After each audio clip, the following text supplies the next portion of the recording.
Oh yes, this is the Hardcore Marketing Show. I'm Casey Cheshire, your host for this epic journey. And today's show, sponsored by Cheshire Impact, on a mission to help people maximize their use of Pardot and Salesforce. CheshireImpact.com. Bam. That's it. I hit a button. We hit record, and we're going to get started. I've got a very busy man with me here today. Busy because a book has come out, and we're excited about it. We're going to talk about it. I have a Wallstreet Journal Bestselling Author, a global sales consultant, podcast host of Sell More Now, 5-time author, and we're going to talk about his latest book, and we're going to learn from him today.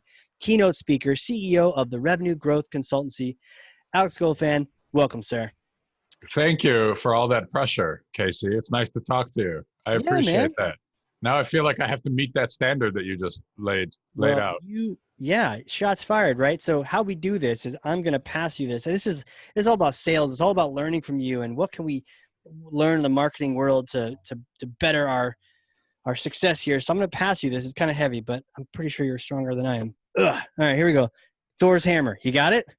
Do I have to take this with my hands? Yeah, take the hammer. Okay, there you go. All right, take Thor's hammer and smash for me some kind of myth, bogus strategy, misconception. Just set the record straight once and for all. I'm going to pick up my Cubs bat here. Oh, I like it.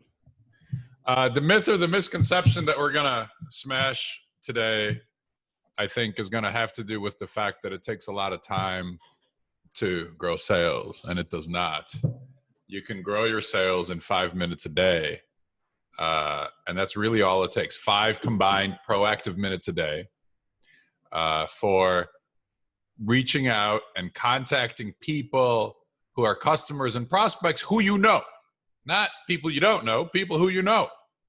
And if you do that for just 5 minutes a day, in which you can leave 10 voicemails if you'd like, right, in 5 minutes, or you could just connect with a couple people, you can grow your sales significantly. And I see it happen every day amongst my clients. And that's the myth. Now, I got to push back on you a little bit here because you sound a little bit like the ShamWow guy who was like, see this? It absorbs everything. Like all you need is this, or 5 minutes. I mean, we've almost only been talking for 5 minutes. So what is it about the 5 minutes? How does this witchcraft work? Well, let me give you an example. I was at the Minneapolis airport flying home, and I was ordering an iced coffee because that's what I drink. And there was a young lady behind the counter. It's a Caribou coffee shop. Okay. And she's probably 20 years old. And she said to me, would you like a bottle of water with that? And I said, oh my God, she just asked me the did you know question. The did you know question is something that I teach, and it's in my book. It's in several books. And I said, do they teach you how to ask this question? She said, yes, they do. It's a part of our training. I said, how many people buy a bottle of water? She said, almost everybody buys a bottle of water. Casey, guess how much the water costs? Like $4.50 in the airport. Yeah. It's like one of those fat bottles of water. Oh, yeah. $5. The water cost $5. Guess how much my coffee costs? $3. $3. My coffee costs $3. The water costs $5. So with the simple question, would you like a bottle of water with that? This coffee shop nearly triples its revenue from $3 to $8. Not with coffee, with water. With water, not even their main product. So the question is, if you're watching us, listening to us, what is your bottle of water? What are your customers buying from you? That's the coffee. And what are they going to go down the terminal for, to the Hudson's News place, for their bottle of water, which they could buy from you? Save them time. You make their lives easier. Even if it costs $1 more, I'm buying it from her because now I don't have to walk 10 minutes down the terminal, right? Carrying my stuff and my coffee. Right. So did you know I can help you with X or Y or Z? Answering your question now, Casey. That's a 3-second effort. 3 seconds. Did you know? Man, you just got everyone asking that question. I could see that really selling some water. Now, we know that 20% of did you know questions close. Statistically, we know. 20%. So we've had, hundreds of thousands, millions of did you know questions done over the last 10 years. Millions. It's not even hundreds of thousands. And we document them all in my programs with my clients. And then we see which ones close and which ones don't. 20% close, 1 out of 5. So ask 5, add 1 new line item of business. Ask 50, add 10. Ask 5,000, add 1,000, ask 500,000, add 100,000 line items of business. And the thing is, these are repeat orders from my clients, right? I work with manufacturers, distributors, service provider companies, all B2B. And these are things people buy for the first time, and then they buy them over and over and over and over again. So I'm telling you that in 3 seconds, I can ask no question. In 15 seconds, I can ask 5. And in 5 minutes, I can ask 100 did you know questions throughout the day, combined, added up together. That means 20 new line items of business over time. Let me give you another technique, the reverse did you know question. Instead of shooting products or services at you, Casey, I'm going to ask you what you need. Casey, what else are you buying elsewhere that I can help you with? What else do you need quoted? What else do you need? Interesting. Yeah. What's on your wish list? I've had clients ask what's on your wish list. They get a list of 24 things from their customer. And then they just start selling it one thing at a time. Right. You know, what other projects do you have coming up that I can help you with? Ask the customer what they need, and nobody will ever say to you, no, I don't want you to make my life easier today. So the point is, in 5 combined minutes a day, you can grow your sales by 50%. I've seen it. I've seen salespeople double their sales. That's 100% growth. I've seen salespeople triple their sales using these techniques that we're talking about here that make up my new book, 5 Minute Selling. Now, on the day that we're talking, Casey, this came out yesterday, right? From today. So this book is on the market for about 24 hours as we speak. Wow. And it's all here. Yeah. I mean, the entire system. Here, I've got trackers in the book, planners in the book. It's made up of 2 planners and 2 trackers. And it's designed to help you do the work. Everything you need in the book, if the book was silver, not yellow, it would be a silver platter. Here it all is. Just do these things. It's all there. And we know if you do them, they work. It's not theory. It's not, I wonder if this will work. It's we know for a fact that this works. The question is, will you do the work? Because knowing doesn't make us any money. Doing makes the money. 100%. And then it makes you wonder, well, not everyone's doing this. Do you have any words of wisdom for the sales leaders getting their team to do it, or like, is it just an individual? Like, do they kick ass or not? And if they do, they're going to do this. And if they don't, they're going to fail and go home. Or how do you inspire people to do this, or make them do it, or carrot stick? I don't know. So that's my work, right? My projects are to help teams implement this work. So if you're a manager or an executive or a leader at a business or an owner, look, it's really hard to make corporate change, right? That sticks. Company-wide change that sticks. Yeah. It's very difficult to make. That's why most change goes away, right? Right. Look, employees have seen, salespeople have seen most new initiatives come and go. Right. They pass right through. They're a flavor of the month. And the reason for it, I mean, it's actually correct that most things don't stick.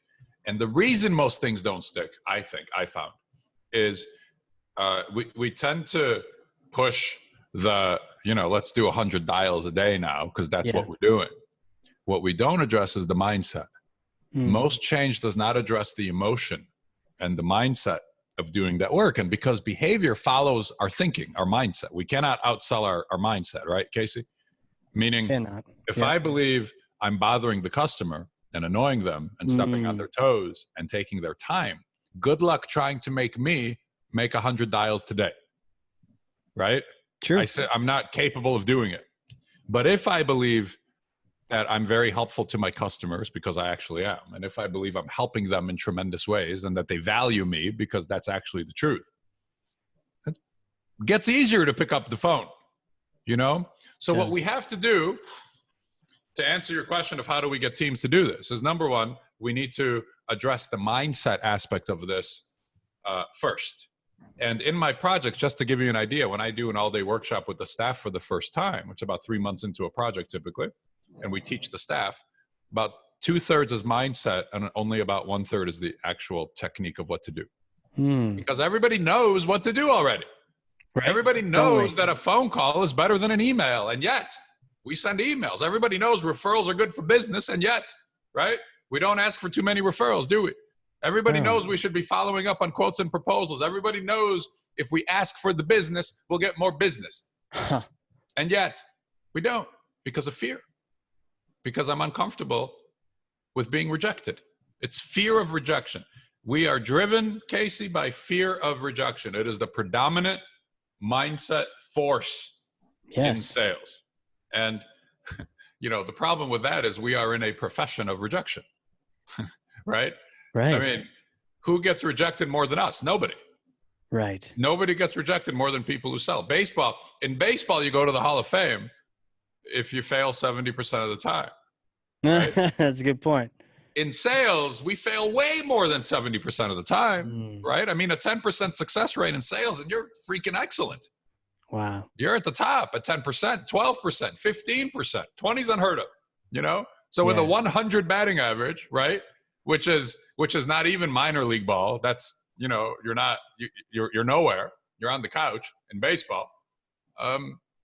We are among the most successful salespeople. So we have to walk through all of that rejection to get to our yeses.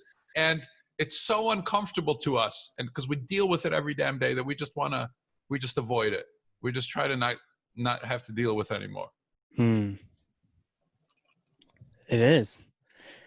You don't want to get rejected. So I'm waiting to hear if there's some like Yoda magic powers that help sales inoculate themselves from. I mean, I know rum and Coke works, but only to an extent, and then it stops working and it backtracks on. You can't say what you're going to say, but like, how do you coach people out over that? So the answer is actually the same as the technique. The answer is the phone call, actually. The phone call is the thing that gets us from the vicious circle of I don't want to bother the customer, and so I'm going to be quiet, and I'm going to stay out of their way, and I'm going to wait for them to call me, so I'm entirely reactive, and then I'm not bugging them, and then at least I know they want it, and so I won't get rejected, and I won't pick up the phone, and I don't want to bother them. That's the vicious circle. Those salespeople are flat pretty much every year, right? Their sales never grow. The success circle over here is make one call. So the exit ramp from this circle is the phone call, the first one. Just one. You make the first call. You're going to have a good conversation. You're going to connect with somebody. You're going to have a deep conversation. You're going to feel good. You're going to help somebody. You're going to talk about family and kids, and they might even buy. But if they don't buy, you'll open something up, a new opportunity, and you'll feel good from that. And then you'll put down the phone, and you'll have the energy to make the next phone call. And then you generate a little more positivity and success, and then the next one, and then the next one. And so now you're in a success circle. What makes that phone call have a positive ending? Because aren't people afraid that they're going to make that phone call and it's a terrible ending, and then they really don't want to make the next one? It's not so much the ending as it is the experience. Yes, they're afraid, perhaps, of being rejected. But if we can move people to one positive interaction, I can show them that, when you make your call, nobody's going to shoot at you, right? Nobody's firing. And if they say no, you didn't die. You're still alive, because that's the fear. Right. I'm going to get rejected, and then I'm going to die, and then my children aren't going to have any food to eat. Right. When the truth is they just don't want this thing right now. They still want everything else you're doing with them, because we're calling people that we know. We're not cold calling. We're calling people who we know. Right. Who are our customers and our prospects. I'm looking for a chapter here. Chapter 10, page 78. I'm going to show you. And this is in the golden book. The new one. 5-minute selling. In chapter 10, it says, your wins will come quickly. So again, 20% of did you knows turn into business. Most phone calls that you connect on are going to have a positive interaction. If you leave a voicemail, the way that I write it in this book, 1/2 to 2/3 of the people you leave a message for are going to call you back. That's how it works. We know this. Wow. So in 5 minutes, as I've already said, I can leave 10 voicemails, right? So that's 10 voicemails a day. 50 a week, 200 a month, 2,400 a year, if my math is right. 50% of 2,400 is 1,200 return phone calls. That's a and lot conversations. of calls. And let's say you screwed up combos. and you're only, now I'm between 50% and 2/3, Yeah. right? Let's say you really screwed up and you only get 1,000 return phone calls or 800 return phone calls. Yeah. That's 800 more than you had yesterday, man. Still two a day. And you're having a nice chat with people. Casey, how you doing? It's Alex. I was thinking about you. How's your family? Right? How are the kids? What are you doing? How was their summer? What about school? My kids went to school for the first day today. They went to the building. They walked into the building for the first time in 6 months. Jeez. I think that's pretty cool. We could talk about that probably for 10 minutes. We could. That's the conversation. And then you pivot gently to the business and you say, what are you working on these days that I can help you with? What do you got going on? That's the work.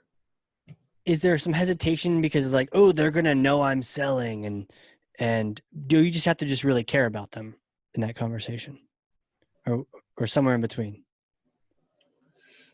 You know, like, is somebody going to spot like, ooh, this isn't a real conversation. You're just trying to, oh, you're asking me about my family so you can sell me something later. That's your discomfort. That's not going to be the customer's discomfort. Interesting. Yeah, it's your own mentality, your own mindset. It's your fear. It's your discomfort. The customer. Right. Look, we're all doing the same thing right now. We're all sitting at our desk, at home, right? And next to us is our phone. All of us. Is your phone near you? Yeah, it's right next to me. Can Plugged I see in. it? Put it up. Charger. There it is.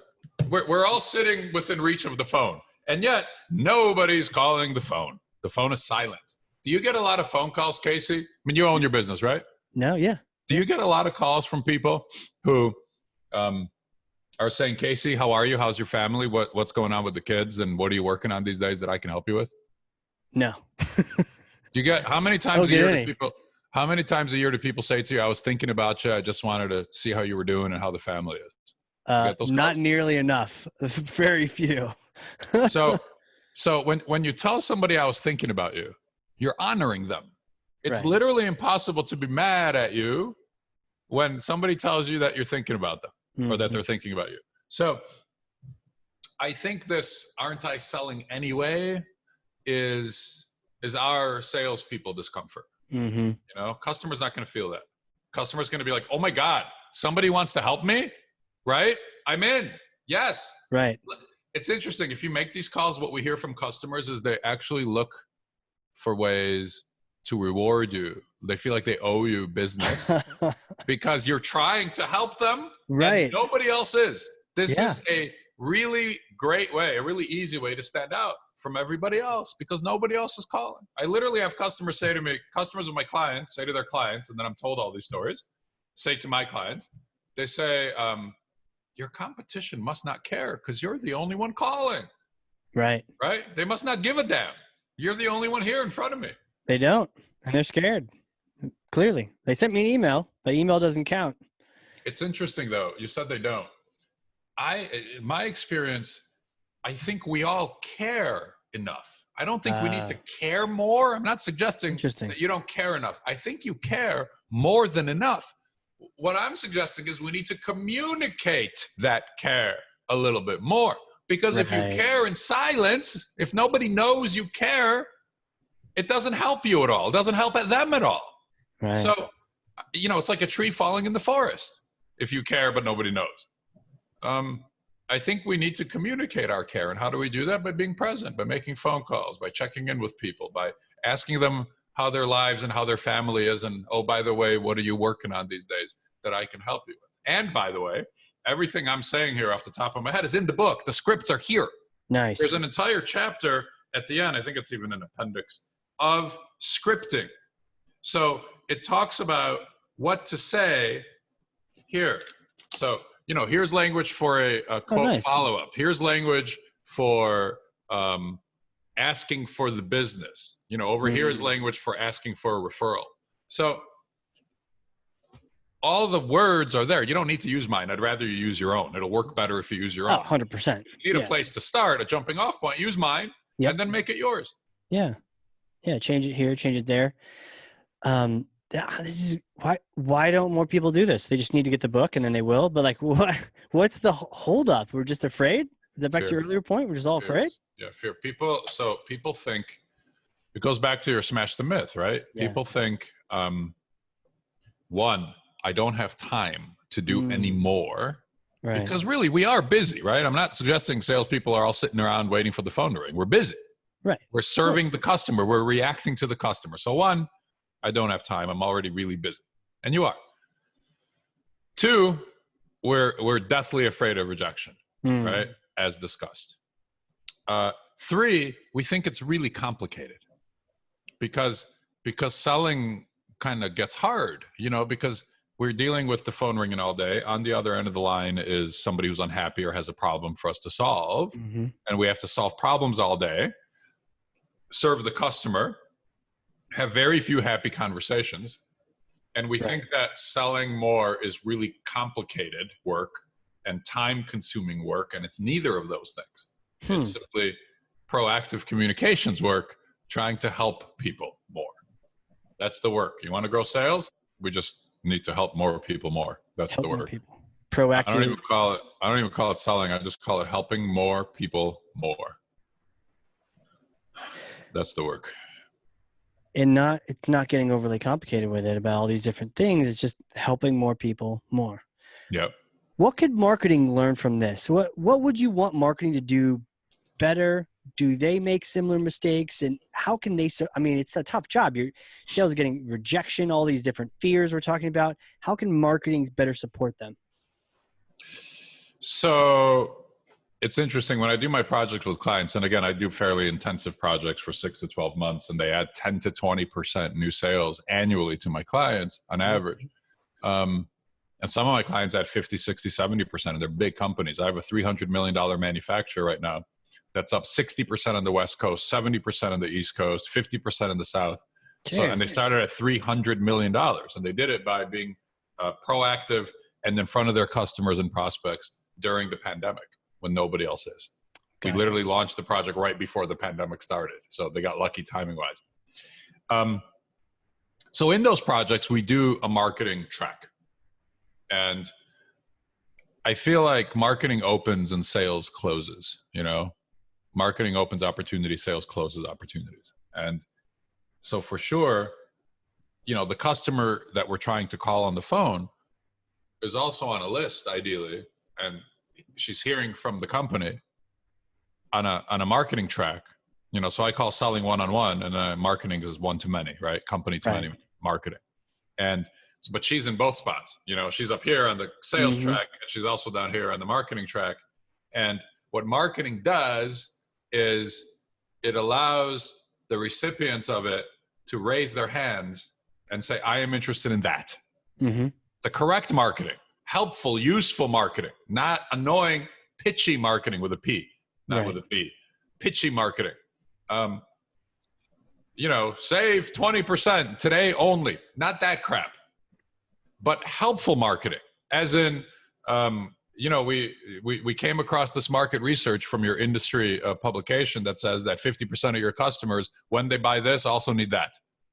Actually helpful stuff to your readers. Right. Send that. And beneath that, ask a did you know question. Did you know that we can help you with this or that? And that's every other week we send a newsletter. On the in-between weeks, we simply send a did you know question. In an email by itself? Or? Just on its own. Yeah, just a marketing piece. Did you know we can do this or that? You're educating your customers about how else you can help them. Now, is that helpful or is that salesy? And how do you make that different from like the 20%, where the 20% like buy my shit, and it's crap, like you said. But then how do you hey, do you know that Cheshire Impact does Salesforce too? Not just marketing automation? How do you make it stand out? Is that what you said? Well, how do you make it not be just like a waste of someone else's time? Well, I just told you the first and third. Sorry, that came out not how I meant it. Oh, that's fine. I didn't mean for it to sound that's not how I thought it in my head, and then I thought about how it sounded. I'm like, geez, that didn't sound right. It's okay. I'm not triggered. Good. Thank you. You seem like a calm dude, so I appreciate that. 2 mailings every other week. The first one is a newsletter with an article of value that you find that somebody else puts out, and you simply connect the two, right? I'm forwarding. We selected this because we thought it might be interesting to you. in regards to growing your own business. Right. So that's the first thing. The second thing is a testimonial about you. The third thing is a did you know? So you're not pitching, you're sending a newsletter that has value in it. Right. That's week 1 and 3. Got it. So it's nestled in there. So you've been providing value overall. Yes. That people aren't like, who is this idiot? Because you didn't start with that message. You started with the value. Correct. And then it's like, you know, you got a little brave and you threw one of those little things in there and you're like, hey, did you know? I got brave. To your point, you know, 20% say, yeah, let's do this. That's right. Which is a lot more than 0%. Look, if it's 20% and you know it's just a numbers game, right? And you've got let's say you've got a sales team of 10 or at least a customer facing team of 10 and everybody can ask 10 did you know questions a day. That's 30 seconds of life that we're asking for, right? Now I still got 4.5 minutes left over in my 5-minute selling day, right? Which you asked me about in the beginning. Yeah. Right? If I ask 10 did you know, that's 3 seconds per question. That's 30 seconds. I got 4.5 minutes left. So 10 people asking 10 did you knows is 100 a day, 500 a week, 2,000 a month, 24,000 a year, right? 24,000 did you knows. 20% of 24,000 is 4,800. That's a lot. That's 4,800 new line items purchased for the first time, most of which will be bought repeatedly. Yeah. Look, if it sounds absurdly simple, that's because it is. Mm-hmm. That's how simple it is. We don't think it's that simple. But if you want to sell more, communicate with some more customers, right? The more that people hear from us, the more they buy from us. The less they hear from us, the less they buy. And don't send email. You know, don't send LinkedIn messages. Send them if you must, but call. Mostly call. And you look, if you do all those voicemails and you do 1,000 phone calls in a year, and then if you add 4,800 new line items, or even if that's for 10 salespeople, let's just say you're solo and you add 480 new line items, right? That's just if you do it solo. How can your sales not grow? I mean, there's no choice but for them to grow. That's why every one of my clients grows. Nobody ever works with me and doesn't add significant sales from this work. Now, they might have been on pace to go down, so we bring it back up, right? It's 10 to 20% on top of whatever you're doing. So whatever you're on pace for, this work in 5 minutes a day infuses an additional 10 to 20%.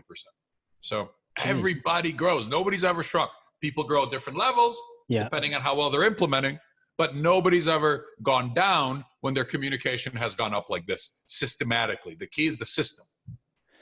The system, the discipline, doing it, actually taking action on it. To your point, if you don't care, well, you care, but you don't show it, then who cares? You know, the lumberjack in the woods. I actually saw a post that said, if you drink 30 beers in the woods, did it actually happen? You know, if no one was there.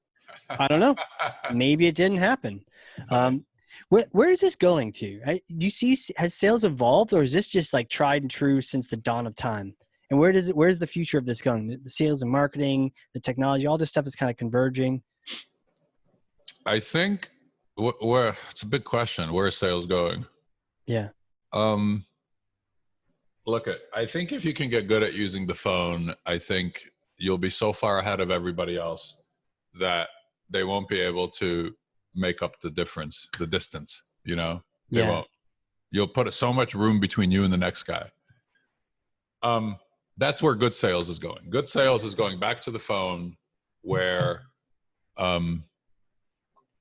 it's now the most important tool.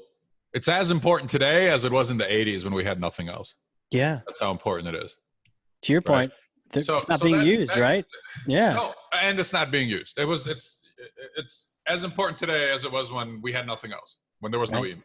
And yet, we'll email all day and we'll LinkedIn message all day, and shoot, we'll even Zoom all day because those are scheduled, right? I can schedule my Zoom call and it can't be rejected. They're going to show up. It's on my calendar. Here's the link. Got to go. And so now we're all little boxes on a Zoom screen, aren't we? We're all little boxes. I got to tell you, I feel like the phone has more depth than the Zoom call now. I'm zoomed out, man. Yeah, interesting. As we talk on Zoom, I feel like I can put my feet up at my desk or stand up. I did a phone call earlier today and I put my headset on and I just walked around my office. I've got a big office here. I just walked and it was so nice. I put my hands in my pockets, you know, And I Yeah. walked and I concentrated and I wasn't Yeah. staring into the screen. It was so nice. I feel like I can get into the tone of voice and I could relax into a conversation, or I could put my feet up here on my desk and so that's where good sales is going. It is different. Yeah. I did a walk today and I didn't turn on video, and because if you ever tried that, you ever tried like go for a walk and do a Zoom call, you have to like hold the phone out in front of you like it's a boomstick. I've seen it. It I've seen the stupid, doesn't work. People post those videos and I don't like them. Same as like when they drive the car, so they turn on their stupid recorder and then they post those on YouTube, you know, when they're driving.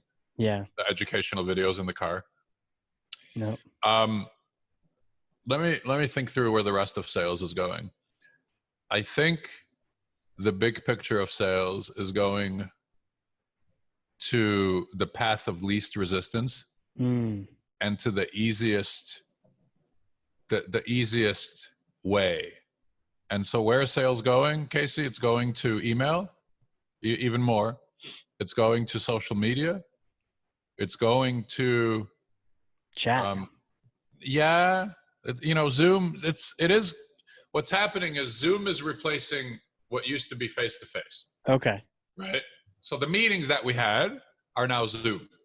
Right. But nothing's happening.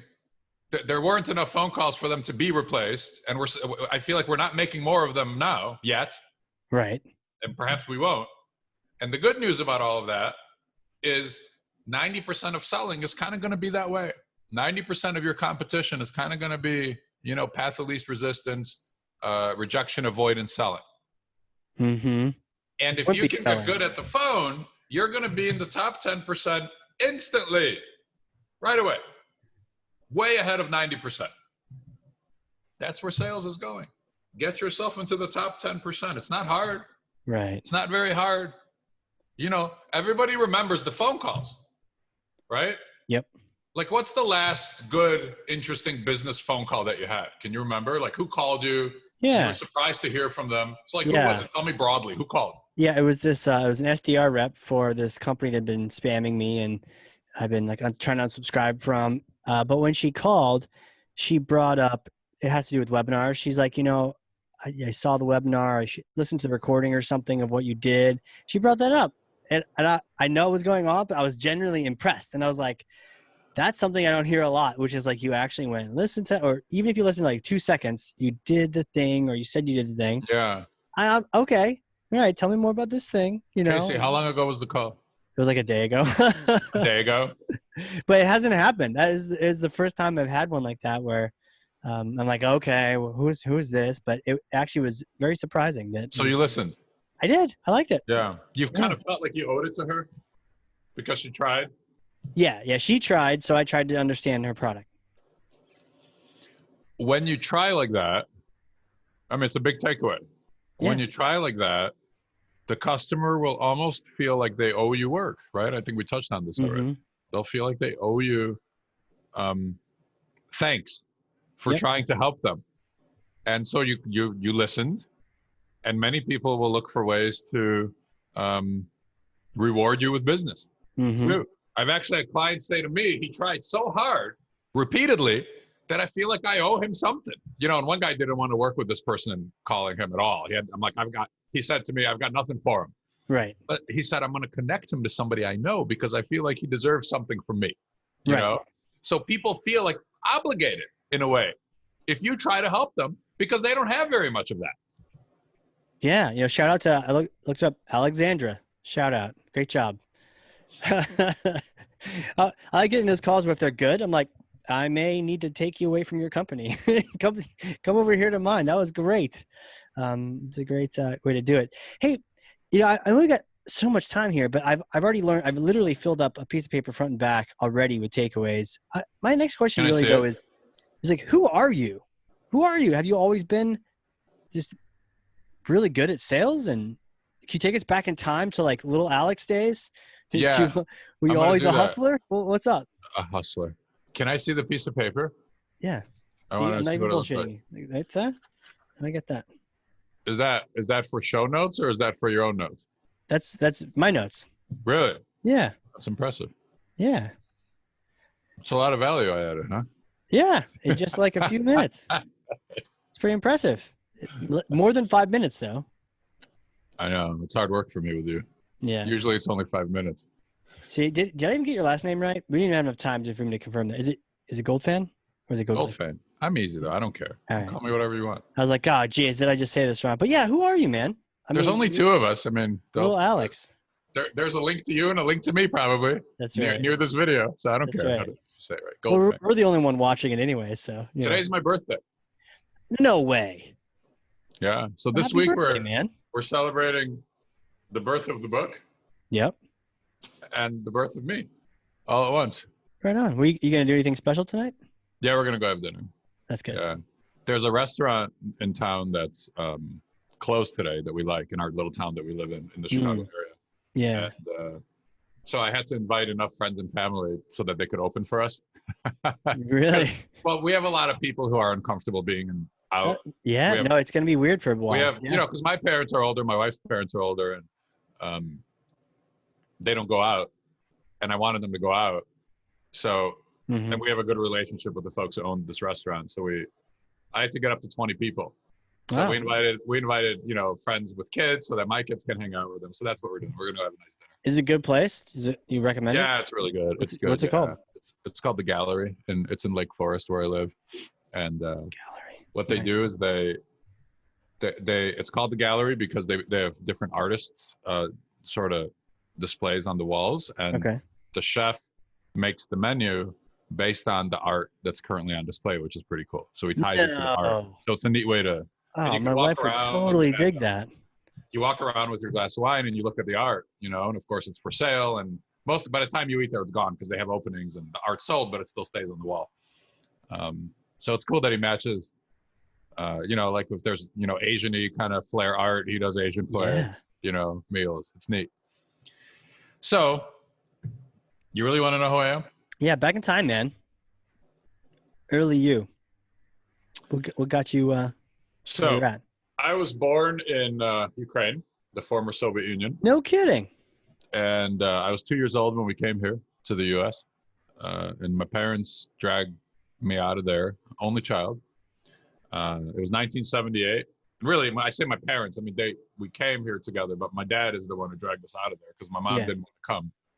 Because really? Well, it's scary. I mean, America was the enemy, right? Oh, really? It was the Cold War. It was the height of the Cold War. Yep. With the Soviet Union and America, and my mom had watched the Godfather movie, so she thought that was America, and she was scared, and nobody said nice things about America there. Jeez. So we had no language. My dad, he couldn't speak English. Nobody could that came. My parents, my grandparents, my great grandma, and I came, 6 of us, and we had $20 US. That was the money we had. Without language, without job, without knowing anybody. Wow. And they came here with nothing. And my dad was an engineer in Ukraine. And when he came here, he was 26 years old. When he came here, he couldn't do engineering because he didn't know English. Right. So they went to school to learn English, and I lived with my grandparents Monday through Friday, and they took me to school and back. And my parents then would take me home for the weekends, So I would hang out with them for the weekend, and then they would drop me back off on Sunday at grandpa's house. Grandma's still around, by the way, 94 years old today. No kidding. Congrats. I talked to her right before this podcast started, and she wished me a happy birthday. I think it's pretty cool. I'm 44 years old today, and my 94-year-old grandma, I still have her. That's pretty cool. That is cool. Wow. So, we came with $20, and the last 2 years of my solo consulting practice, has done $3 million in annual sales. Solo, just you? Just me and an assistant. Wow.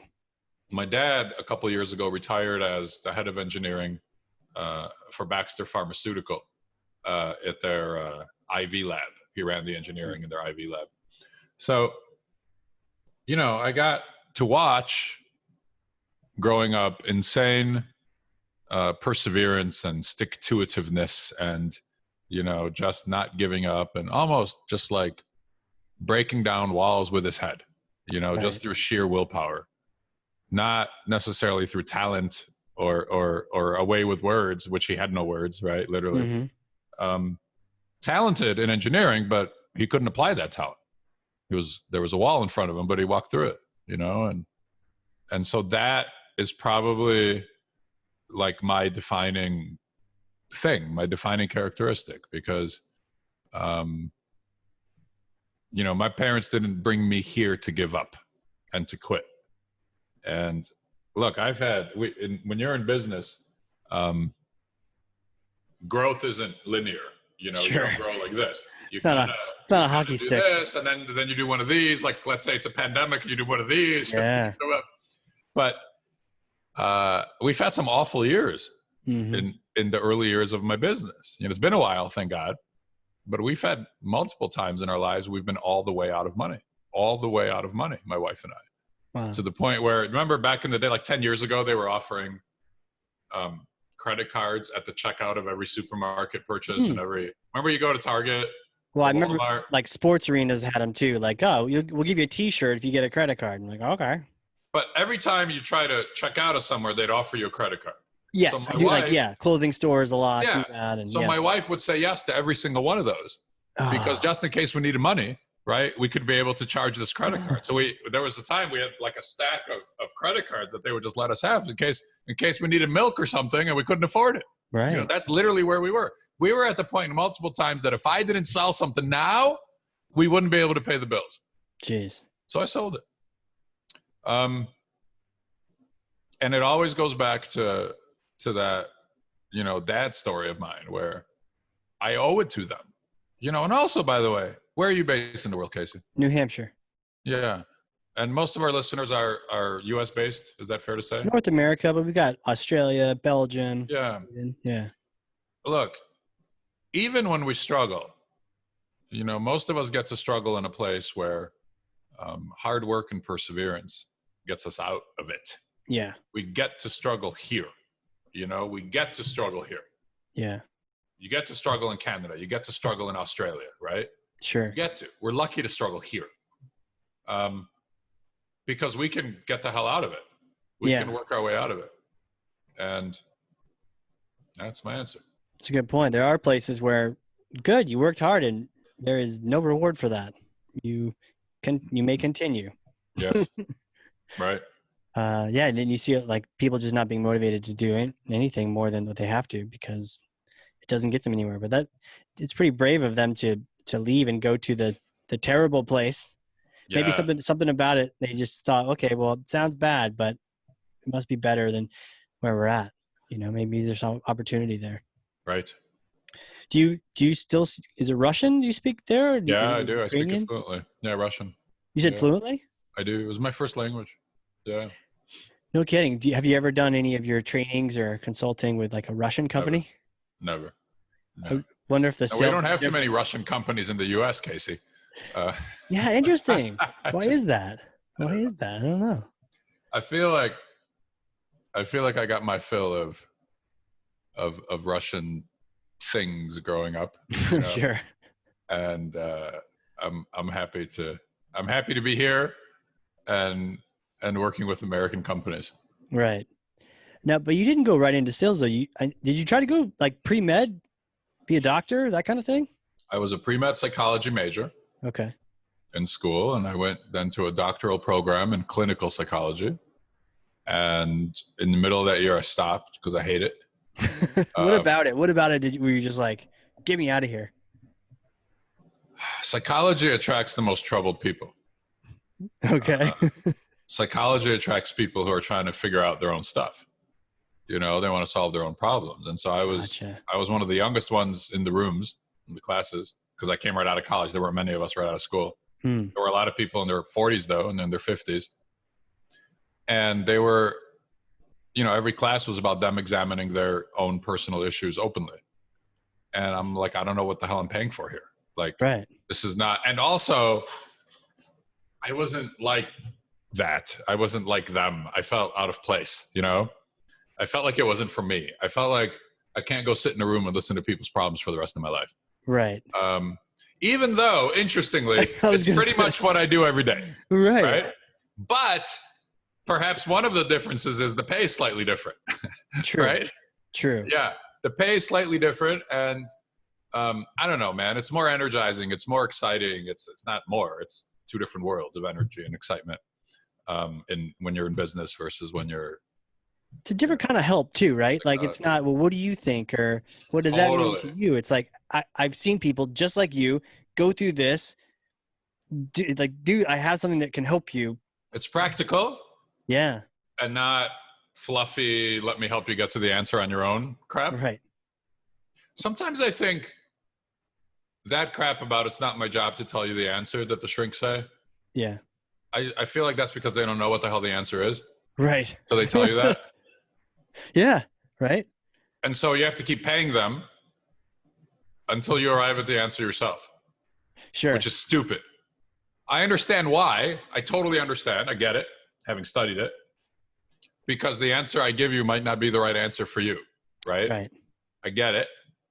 But I just feel like I'm way too practical and concrete in my thinking to deal with that fluffiness. Yeah.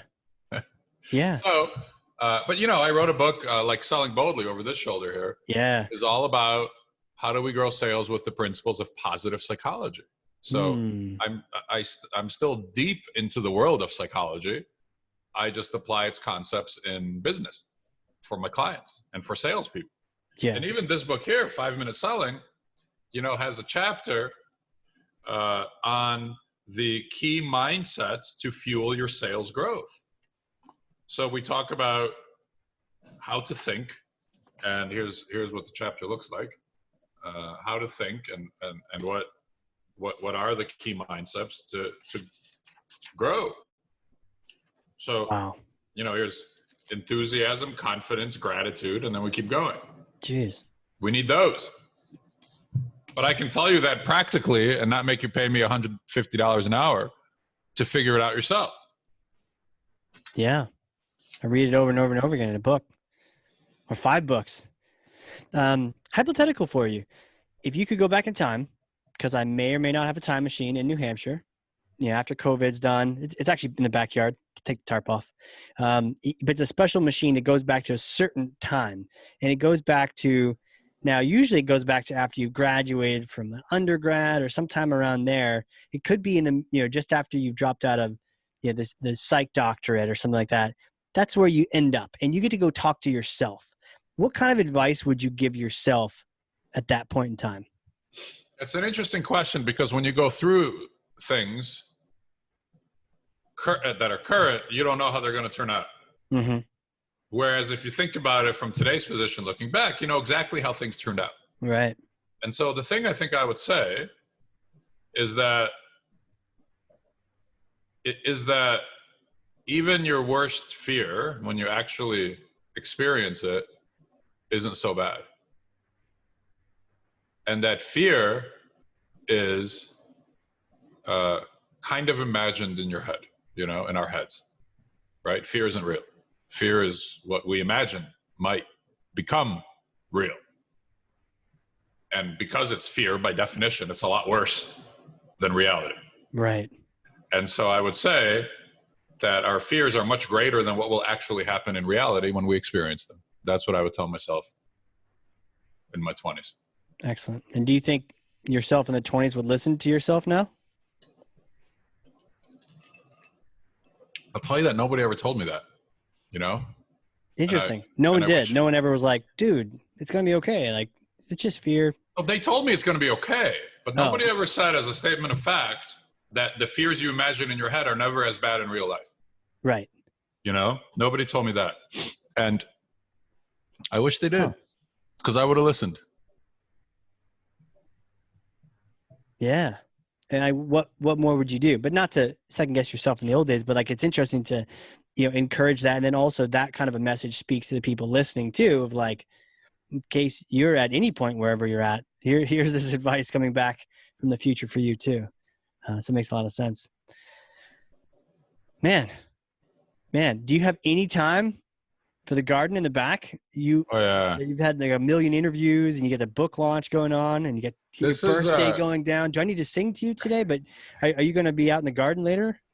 I was in the garden in the morning a little bit. I went out. Usually I go out every day and measure my pumpkin. I'm growing giant pumpkins, and first time. And I figured the Giant pandemic. pumpkins? Yeah, I So figured that's the a thing? pandemic. Like, how do you make it giant? Well, you start with a seed that comes from a giant pumpkin, and Aha. then you feed the hell out. Are you writing a note? Yep. Really? Yeah, why not? Are you going to read it later about giant pumpkins? Yep. Are you going to grow a giant pumpkin? Nope. I have trouble with carrots. Like, I grew carrots one time and I forgot to go get them. And they just kept growing. They got bigger. They yeah. grew. Yeah, maybe that's how I get a giant carrot. But okay, so giant pumpkin seed. Can you put it in the ground? Good DNA. Good upbringing. You need the right genetics. Yeah. So anyway, so my pumpkin is my biggest pumpkin. Yeah. Yesterday gave me a birthday present, and it's over 400 pounds. My big one. How do you know that? So what you do is you measure it with a tape, like a soft tape, and then you convert it. There's like charts. Oh, is this like the calculus that I didn't pay attention to? Well, it's like there's probably calculus in the background, but I just have a chart, and there's also a calculator, and you put in inches. It converts inches to pounds. Okay. You measure it 3 different ways. You measure all parts of the pumpkin 3 different ways, and got it. And they've done it for many years enough times that they can estimate it fairly closely. They just know. Yeah. They turn inches into pounds, and then what you do, and I've never done this. I don't know if I'll do it this year. I don't know if I'm that guy. They do weigh-offs. Yeah. Like I was gonna say you got to compete, don't you? I mean, I didn't know. I don't know. I grew it for me and the kids because I thought it would be fun to do. I didn't grow it thinking about any sort of weigh-off. I'll never win anything. It doesn't get interesting for these guys until it's over 1,000 pounds. Really? The guys who do it well, all day long, over 1,000 pounds. In fact, the genetics are so good now, it's easy to get there. The key is planting it early enough, which I didn't because I didn't know. So I planted it too late to get there. Yeah. So does that turn into like 300 pumpkin pies until you're blue in the face? No, you don't eat it. You don't eat the giants because you use like really heavy fertilizers and pesticides and fungicides on them. So you use some really heavy stuff. I only eat the stuff that's organic, you know? Yeah, smart, right? Because you don't. Like I have a huge veggie garden that I use only organic on, but the pumpkins I use the heavy stuff on. Got it. Yeah. Got it. Yeah, I was gonna say like because one little squirrel can like mess up your day. You know. Oh yeah. Oh, these things can succumb to a million things. Like it can end at any moment. Like like if it gets some sort of disease or if it decides. Pumpkins will just like on their own decide that's it. That's as big as this is getting and just stop growing. That's it. It got to the size it's going to get to and it's done. And you can still have a month around it. It decides it's done. You can still have a month left in your growing season and it just stops to grow. So it can end for any reason and it's totally out of your control, which is kind of one of the cool things too. It's kind of like real life, you know? Interesting. It throws stuff at you and you have to be really observant, but it is a full-time hobby. It really takes an immense amount of time. These pumpkins that I'm growing, the big ones. What makes it full time? Are you constantly watering it and constantly? It's unbelievable. So I have in my veggie garden, which is really big. I'm looking at it right now. I have 24 different heirloom tomato plants. Okay. I have probably a couple dozen cucumbers. I have cantaloupes, zucchini, probably 12.5 peppers, and these pumpkins. I have 3 giant pumpkin plants. Mm-hmm. They take more time than all the rest of that combined. Really? Yeah, combined by a lot. Would you do it again? Would you do it next year knowing how much work it is? I don't know yet. I've been thinking about it. I have a nice patch now. Have you at it yet? Have you yelled at it? No. It's doing good. I'm happy with it. I'm gonna get a nice big pumpkin. Do you talk nice to it? Because I've heard there's studies that if you talk nice to a plant, it does better. I don't talk to them. No. Maybe next year you talk to it. Maybe you should have talked to your carrot, Casey. What if I did? I still forgot about it. Maybe you can A/B test. Like I'm going to talk to this pumpkin and this pumpkin I'm going to ignore. And then it'd be like a website, like a landing page. It could be like that. Speaking of which, tell me, where can people connect with you? Where do you want to seek you out? That worked out well for me. I'm glad I was able to transition you. Yes, of course. So 5-minute selling is available everywhere you can buy books. So go to Amazon or wherever you buy it and please buy 5-minute selling.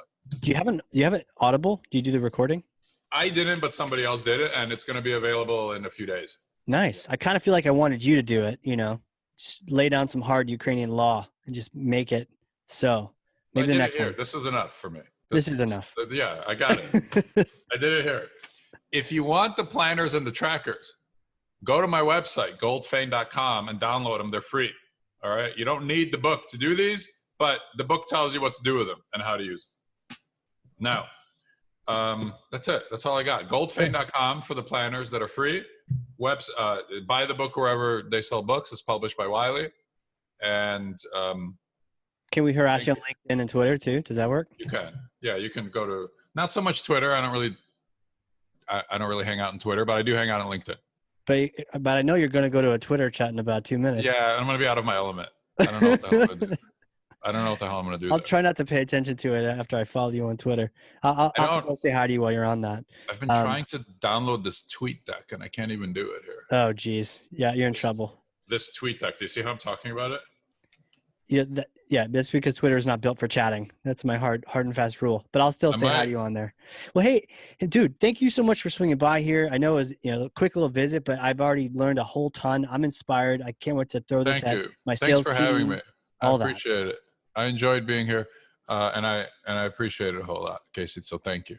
Hell yeah. And for those people listening, if you learned something, and I freaking know you did, because as you already talked about, I got pages of notes over here. Share this episode with someone. LinkedIn's great for that, but put one of your takeaways on there. Share it with someone else. That's what thought leadership is. Tag Alex, tag myself. We'll start a conversation, make this thing happen, and go get the book, because I'll be getting it too. And I want to hear a book report in a week. All right, guys. For those listening, this has been the Hardcore Marketing Show. We will catch you all next time.